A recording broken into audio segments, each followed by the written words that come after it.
Hello student, welcome to your YouTube channel GMD classes. आज की video में हम डिस्कस करेंगे जो हमारा सॉल्विंग का चैप्टर चल रहा था, उसमें जब आपको 3 बिंदु दिए जाएं और ये कहा जाए कि इसका क्षेत्रफल निकालिए या फिर इन बिंदु को संरेख करिए, तो उन बिंदुओं को संरेख किस तरह सिद्ध करा जाता है या 3 बिंदु दिए गए हों तो क्षेत्रफल किस तरह निकाला जाता है, सारणिक का यूज़ करके हम जानेंगे। तो वीडियो स्टार्ट करने से पहले अगर आप मेरे चैनल पर न्यू हैं तो चैनल को सब्सक्राइब कर लें, बेल आइकन को भी दबा दें जिससे आने वाली नई वीडियो का नोटिफिकेशन आपको टाइम पे मिलता रहे। तो चलिए वीडियो स्टार्ट करते हैं।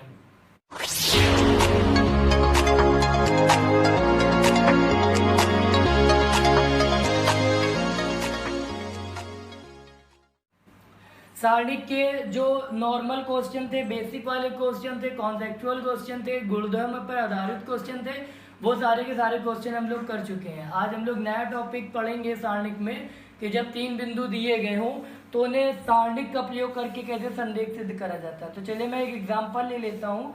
क्वेश्चन है, उस त्रिभुज का क्षेत्रफल ज्ञात कीजिए जिसके शीर्ष ए ब्रैकेट में लिखा है 5,4, बी ब्रैकेट में लिखा है -2,4 और सी पॉइंट दिया है 2,-6। ठीक है, क्वेश्चन था कि उस त्रिभुज का क्षेत्रफल ज्ञात कीजिए जिसके शीर्ष ए 5,4, फिर बी -2,4 और सी 2,-6। तो मतलब हमें क्या करना है, उस त्रिभुज का क्षेत्रफल पता करना है। देखिए, क्षेत्रफल पता करने के ऑलरेडी बहुत सारे फॉर्मूले हैं, ठीक है, जिससे हम लोग क्षेत्रफल ज्ञात कर सकते हैं। पर अभी हम लोग चैप्टर डिटर्मिनेंट पढ़ रहे हैं, तो डिटर्मिनेंट के अंदर क्वेश्चन आएंगे, यानी जब आप उसकी एक्सरसाइज करोगे उसके अंतर्गत ऐसे जो क्वेश्चन आएंगे तो उन क्वेश्चनों को किस तरह करना है। तो उसके लिए हम लोग एक फॉर्मूला लगाएंगे, ठीक है। वो फॉर्मूला होगा delta is equal to 1/2 determinant of x1, x2, x3 and y1/2, y3 and 1, 1। तो देखिए, ये फॉर्मूला है। इस फॉर्मूले का यूज करके आप क्या करोगे कि इसका क्षेत्रफल निकाला जा सकता है और ये सारणिक का यूज करके इसको निकाला जाता है। तो देखिए, अब करना क्या है, सिंपली बस हमें करना क्या है, जो पॉइंट मिले हैं यानी ये x1, y1, x2, y2, x3, y3, अब इसी के मान इसमें रख देने हैं, ठीक है।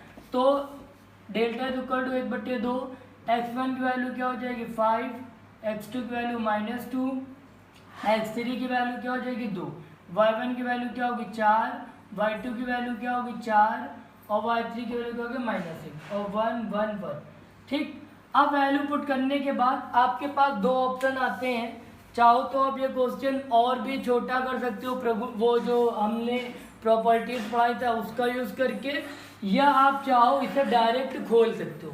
तो मैं तो इसे डायरेक्ट नहीं खोलूंगा क्योंकि मैंने प्रॉपर्टीज पढ़ी हुई है, तो क्यों ना हम उसका यूज करके इस क्वेश्चन को छोटा कर लें, और यहीं से अगर आप क्वेश्चन खोलोगे तो ये क्वेश्चन और ज़्यादा बड़ा हो जाएगा। तो हम क्या करेंगे, प्रॉपर्टीज का यूज करेंगे। देखिए, जब भी प्रॉपर्टी का यूज करा जाता है तो उसमें एक कॉमन बात होती है कि हम ज़्यादा से ज़्यादा जीरो लिए, जितने ज़्यादा हमारे पास जीरो होंगे उतना ज़्यादा क्वेश्चन इजी हो जाएगा। तो यहाँ पर दिमाग लगाने वाली बात है कि जीरो कहाँ से आएगा। तो देखिए, R1 tense to R1 - R2 और R2 tense to R2 - R3।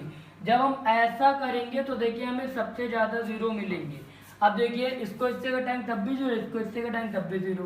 तो पहले इसकी बात कर लेते हैं, जब माइनस लगेगा माइनस माइनस प्लस हो जाएगा, यानी यहाँ क्या जाएगा 7, ठीक है। अगर नहीं समझ में आया तो देखिए, R1 की वैल्यू ये 5, R2 की वैल्यू -2, -+ 5, 2, 7 हो गए। यहाँ पर जब आप करोगे तो क्या जाएगा, 4 में 4 गया 0, 1 में 1 गया 0। फिर उसके बाद R2 की बात आई, तो जब यहाँ पर देखिए माइनस का 2 था, -2, तो यहाँ -4 हो जाएगा, यहाँ माइनस प्लस हो गया यानी 10 हो जाएगा, और यहाँ भी क्या जाएगा 0, और यहाँ क्या होगा 2, -6 और 1। देखिए, अब यहाँ पर 0 आ गया। जैसा कि मैंने लास्ट वीडियो में आपको बताया था कि आप इसका प्रसार कहीं से भी कर सकते हो, ये कोई ज़रूरी नहीं है यहीं से बोला जाए। जहाँ आपको सबसे ज़्यादा 0 मिले आप वहीं से इसको बोलो। तो सबसे ज़्यादा 0 कहाँ मिल रहा है, देखिए C3 पे, मतलब तीसरे कॉलम पे। तो हम क्या करेंगे, C3 के सापेक्ष इसका विस्तार कर देंगे। तो C3 के सापेक्ष आपको लिखना पड़ेगा, ठीक है, विस्तार करने पर। तो C3 के देखिए ये अलग है पूरा, इसलिए मैं इसको यहाँ ऐसे कर देता हूँ। तो जब आप खोलोगे तो देखिए डेल्टा इज इक्वल टू 1/2, अब ये बड़ा सा ब्रैकेट लगा लो, यहाँ पर अब जब आओगे यहाँ के सिंबल की देखिए प्लस माइनस प्लस, तो ये तो जीरो होगा, इसको लिखने की जरूरत नहीं, फिर माइनस जीरो होगा, तो ये सब देखिए मैं नहीं लिख रहा हूँ क्योंकि ये सब जीरो हो जाएगा। तो प्लस माइनस प्लस, अब सीधा एक पे आते हैं और इसको ही सॉल्व करते हैं। तो इससे जनरली रो और इससे जनरल कॉलम जब छोड़ेंगे तो बचेगा क्या, 7 - 4 और 0 और 10। अब देखिए इसको सॉल्व कर लेते हैं, 1/2, यहाँ पर देखिए जब सॉल्व करोगे 17 और यहाँ पे क्या आ जाएगा पूरा का पूरा 0, यानी delta is equal to 1/2 into 17, यानी delta is equal to 35। Answer आ जाएगा 35 वर्ग मात्रक। ठीक है, तो इसका आंसर क्या निकल आया, 35 वर्ग मात्रक। अब यहाँ पर आप चाहो तो मैंने प्रॉपर्टीज लगा के सॉल्व करा तो क्वेश्चन और इजी हो गया है।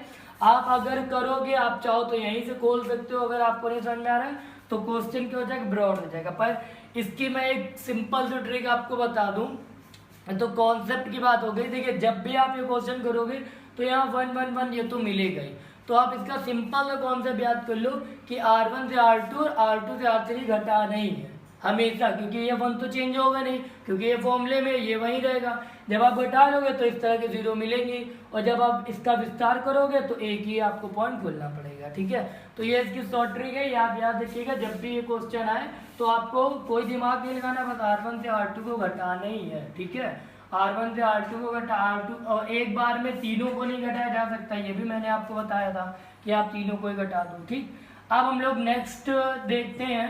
क्वेश्चन है पहला तो हो गया कि क्षेत्रफल कैसे ज्ञात करें। ठीक है, अब बात आती है संरेख।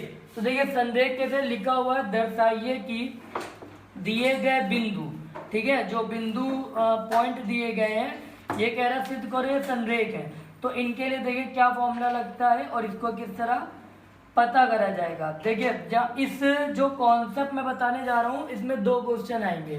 पहला ये होगा, या तो वो कहेगा कि संरेख सिद्ध करो, तो आपको उसको पूरा सॉल्व करने पे 0 आना चाहिए, और दूसरा ये होगा कि वो कहेगा संरेख है, तो आपको एक अननोन वैल्यू दे देगा कि उसका मान पता करो। ठीक है, तो पहले हम नॉर्मल क्वेश्चन लेते हैं कि हमें संरेख सिद्ध करना पड़े। ठीक है, जिससे आपको पता चल जाए कि जब संरेख वाले क्वेश्चन आएंगे सिद्ध करने के लिए तो कैसे सिद्ध करा जाएगा। ठीक, तो मैं क्वेश्चन थोड़ा टफ ले लेता हूँ, इजी आप कर ही लोगे।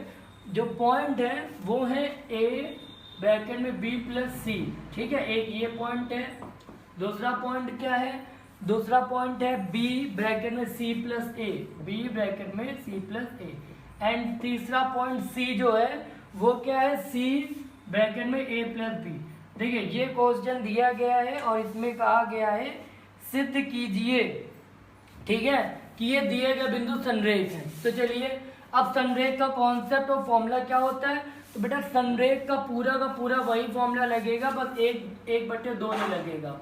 मतलब आप लोग यही लिखोगे x1 x2 x3 y1 y2 y3 और 1 1 1। ठीक है, यहाँ पर क्या होगा कि यहाँ पर जो आगे 1/2 लगता था वो 1/2 यहाँ पर नहीं यूज होगा और ना ही 1/2 लगाया जाएगा। ठीक है, इसमें डायरेक्टली बस इसमें मान रख के अगर आपका 0 आता है तो वो तीनों जो बिंदु होंगे वो संरेख हो जाएंगे, और नहीं आएगा तो वो तीनों बिंदु संरेख नहीं होंगे। और 1/2 हट इसलिए जाता है क्योंकि जब संरेख कहा जाता है तो बराबर 0 लेके चला जाता है, और जब नहीं कहेगा तो आपको 0 लेके नहीं चलना है। ठीक है, तो संरेख सिद्ध करने के लिए हम लोग क्या करेंगे कि यहाँ पर अब इसके वैल्यू रखते हैं। ठीक है, देखिए x1 x2 x3 एंड यहाँ पर क्या होगा y1 y2 y3। तो put the value of x1 क्या था a, x2 b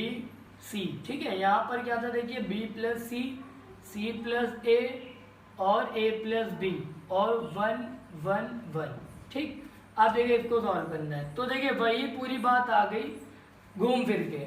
ठीक है, कि अगर आप इसको सॉल्व करते हैं, ठीक है, तो सॉल्व करने पे जैसे बहुत से लोगों के प्रॉपर्टीज देखिए इसलिए इम्पोर्टेंट है कि अब आप यहाँ से इसको ओपन करोगे, तो जब ओपन करोगे तो ये क्वेश्चन क्या होगा, बहुत ज़्यादा बहुत बड़ा हो जाएगा। ठीक है, जब इतना बड़ा हो जाएगा तो सॉल्व करोगे तो सॉल्व करने में आपको प्रॉब्लम होगी। इससे अब आपको करना क्या है, देखिए मैं प्रॉपर्टीज का यूज़ करूँगा। मैं प्रॉपर्टीज में यूज क्या करने वाला हूँ, मैं लिखूंगा C2 टाइम्स 2, यहाँ लिख लेता हूँ, ठीक है, ताकि आपको क्लियरली समझ में आए। C2 times 2 C2 plus C1, यानी C2 में हम क्या करेंगे, C1 को जोड़ देंगे। तो जब C2 में C1 को जोड़ देंगे तो होगा क्या, तो C2 times 2 C2 plus C1 से, देखिए C1 पे तो कोई चेंजमेंट नहीं आएगा, वैसे लिखा जाएगा।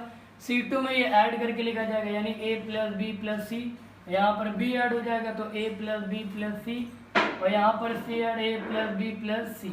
अब यहाँ 1 1 1 लिखा था, ठीक है। तो देखिए यहाँ से यहाँ क्वेश्चन किया गया। अब इस सब में देखो, मैंने आपको एक रूल पढ़ाया था कि अगर सब में कोई भी चीज़ कॉमन होगी तो उसे आप बाहर कर लोगे। तो आप अगर आप ये देखो तो C2 से A प्लस बी प्लस सी क्या है, सर्वांशम है, तो इसको हम क्या कर लेंगे, बाहर कर लेंगे। तो A प्लस बी प्लस सी बाहर कर लिया तो A B C 1 1 1 1 1 1। तो देखिए जब 1 1 आ गया, ये भी मैंने आपको प्रॉपर्टीज पढ़ाया है कि किसी भी सारणिक में दो चीज़ें कॉमन होंगी, यानी दो रो या दो कॉलम, कोई भी चीज़ समान होगी तो उस सारणिक का मान 0 हो जाता है। तो देखिए 0 हो गया और ये तीनों पॉइंट क्या हो गए, सर्वांशम हो गए। तो प्रॉपर्टीज मैंने क्यों कहा था इंपॉर्टेंट है, वो अब आपको लग रहा होगा। किसी प्रॉपर्टी का यूज करने में 3 लाइन में आंसर आ गया। अब आप अगर इसकी कैलकुलेशन करोगे तो वो बहुत ही ज़्यादा आपको क्या पड़ेगी, टफ पड़ेगी, और जब सॉल्व करोगे तो क्वेश्चन क्या हो जाएगा, और ज़्यादा लंबा हो जाएगा, ठीक है, जो प्रॉब्लम क्रिएट करेगा। इसी के लिए प्रॉपर्टीज पे ज़्यादा से ज़्यादा फोकस करिए। अभी भी अगर आपको नहीं आती तो प्रॉपर्टी सीखिए, 7 से 8 प्रॉपर्टीज बताई गई हैं, ठीक है, जो बहुत इंपॉर्टेंट है। तो ये फॉर्मूले लगा के ये प्रूव हो जाएगा कि ये जो 3 बिंदु होंगे वो संरेख होंगे कि नहीं होंगे, ठीक है। तो ये बात आपको क्लियर हो गई। अब देखिए एक क्वेश्चन मैं और करा देता हूँ। वो क्वेश्चन कैसा होता है, उसमें क्या दिया होगा कि संरेख दिया होगा, ठीक, या कहेगा त्रिभुज का क्षेत्रफल ज्ञात करो, ठीक है। तो बहुत सारी चीज़ें हैं, तो वो उसको भी करा देता हूँ मैं। संरेख वाला जब होगा तो उसमें एक अननोन वैल्यू दे दी जाएगी और कहेगा संरेख है तो बराबर 0 लेके चलना, ठीक। संरेख सिद्ध करना होगा तो ये फॉर्मूला लगा के करेंगे। अब देखिए किस तरह से क्वेश्चन आएगा। अब जैसे इसने कहा कि के का मान ज्ञात कीजिए, ठीक, यदि त्रिभुज का क्षेत्रफल 4 है। देखिए उन्होंने 3 पॉइंट दिए, के कॉमा 0 दिया है, ठीक है, दूसरा दे दिया है 4 कॉमा 0, ठीक, तीसरा दे दिया है 0 कॉमा 2। अब इन्होंने क्या कहा है कि तो इस क्वेश्चन में हमसे बोला गया है के का मान ज्ञात करो। तो देखो के का मान ज्ञात करने के लिए पहले तो हम फॉर्मूला लगा देंगे त्रिभुज का, जो होता है 1/2 x1 x2 x3 and y1 y2 y3 1 1 1, ठीक है। अब इस पे वैल्यू रख देते हैं, तो वैल्यू 1/2, x1 की वैल्यू क्या है k, x2 की वैल्यू क्या है 4, x3 की वैल्यू 0, इसकी वैल्यू क्या होगी 0 0 2 1 1 1। अब देखिए उसने क्षेत्रफल कितना दिया था 4, तो इसलिए मैंने क्षेत्रफल की जगह 4 लिख दिया है, ठीक है। आपको जब भी ऐसा क्वेश्चन मिलेगा तो वो क्षेत्रफल जरूर देगा, ठीक है, ये चीज़ कॉमन है। अब हम लोग क्या करेंगे, इसका मल्टीप्लिकेशन इधर करा दो तो 8 बराबर, और C2 के सापेक्ष इसका विस्तार कर दो। तो जब C2 के सापेक्ष आप विस्तार करोगे तो देखिए C2 के सापेक्ष विस्तार करने पे माइनस, जहाँ जो सिंबल होते हैं वो मैं यहाँ बता देता हूँ, plus minus plus minus plus minus और प्लस माइनस प्लस। तो यानी यहाँ पर क्या आएगा माइनस, तो इससे जाने वाले पूरा का पूरा ये जो कॉलम है और ये जो रो है ये छोड़ देंगे, तो यानी 4 0 1 1 आएगा। फिर इसके बाद नीचे आओगे तो आप प्लस का 0, ठीक है, प्लस का 0 जब लिखा जाएगा तो देखिए अब क्या होगा k 0 1 1, फिर नीचे आ जाओगे माइनस का 2। अब इससे जाने वाली पूरी की पूरी रो और कॉलम छोड़ देंगे, यानी k 4 1 1। तो देखिए अब इसको सॉल्व कर लेते हैं, ये सब तो 0 हो जाएगा, यानी उधर वाले को ही लेना है। तो यानी ये क्या हो जाएगा k, ये क्या हो जाएगा -4। अब अंदर गुणा करा लीजिए, माइनस का 2k प्लस का 8, ठीक है। तो जब यहाँ मल्टीप्लिकेशन होगा तो यहाँ पर क्या लिखा जाएगा, माइनस का 2 आगे होगा, k का इससे मल्टीप्लिकेशन होगा तो क्या हो जाएगा 4 हो जाएगा, ठीक है। उसके बाद जब 1 का मल्टीप्लिकेशन होगा तो माइनस का 4 हो जाएगा। तो देखिए यहाँ पर अब माइनस का 2 से अंदर मल्टीप्लिकेशन करोगे आप, ठीक है, तो माइनस का 2 से अंदर मल्टीप्लिकेशन करने पे होगा क्या कि ये k जो होगा ये माइनस का हो जाएगा और ये जो 4 हमारा होगा 2 का मल्टीप्लिकेशन करने पे प्लस हो जाएगा। अब हम 2k को इधर ले आएंगे तो 2k बराबर क्या हो जाएगा 8, ठीक है, और ये उधर चला जाएगा माइनस का 8, तो यहाँ पर 2k बराबर क्या आ जाएगा 0, यानी k बराबर निकल के आएगा 0, ठीक। अब देखिए यहाँ दो मान आ सकते हैं, ठीक है, वो कैसे आ सकते हैं, क्योंकि क्षेत्रफल जो होगा, ठीक है, वर्ग स्क्वायर लिखा है तो वो माइनस में भी हो सकता है प्लस में भी हो सकता है, तो इसलिए जब आप प्लस में करोगे तो k बराबर 0 हो जाएगा, और अगर जब माइनस में लोगे, ठीक है, तो माइनस में लेने पे हम क्या लिखेंगे, माइनस का यहाँ पर 8 हो जाएगा, क्योंकि जो क्षेत्रफल होगा वो प्लस माइनस 4 होगा, ठीक है, तो अगर हम माइनस ले लेते हैं तो ये अब ये देखिए यहाँ क्या हो जाएगा माइनस का 2k प्लस का 8, अब 2k इधर लाओगे 8 उधर चला जाएगा, तो अब की ये क्या हो जाएगा 16, तो यानी k बराबर क्या हो जाएगा 8, तो 0 और 8 दोनों ही इसके आंसर होंगे, 0 भी हो सकता है और क्या हो सकता है k बराबर 8 भी हो सकता है। तो दोनों ही क्वेश्चन में ये k बराबर 0 भी ले सकते हैं और 8 भी ले सकते हैं। तो आज की वीडियो में बस इतना ही। आज हमने 2 टॉपिक को डिस्कस करा है और उनसे 2 रिलेटेड, यानी टोटल 4 टॉपिक हैं, यानी संरेख सिद्ध करना, या कोई अननोन वैल्यू क्या है संरेख है तो उसका मान निकालना, क्षेत्रफल निकालना, या जब कोई अननोन वैल्यू दी होगी और क्षेत्रफल दिया होगा तो उसका मान निकालना। इन चारों टॉपिक को हमने इस वीडियो में डिस्कस करा है। तो आई होप आपको पूरा कॉन्सेप्ट क्लियर हो गया होगा और ये क्वेश्चन समझ में आ गए होंगे। तो फिर मिलते हैं नेक्स्ट वीडियो में, तब तक के लिए okay bye, take care and thanks for watching this video.